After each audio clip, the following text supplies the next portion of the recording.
E dini sa krime janë bërë në emër të kishës? Deri 1295 në tokën e Palestinës, për 200 vjet ka shkuar rreth 8 kryqëzata. E dini historinë mëse. Vran 1.7 milion njerëz. 1.7 milion njerëz nuk po thonë ata ishin musliman, turq, etj çfarë ishin, po 1.7 milion njerëz vran. Në emër të kujt? Në emër të kishës.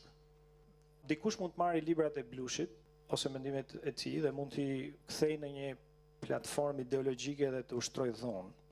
Edhe Blushi do thoshte u distancohem, nuk e kam thënë, ata po më keq përdoren. E njëjta logjik do të ishte për shembull në rastin e Biblës, do thosha unë. Është e vërtetë që ka pasur raste në historinë e kishës, inkuizicioni ose kryqëzatat. Por problemi është që jo çfarë ka bërë njeriu dhe institucioni fetar.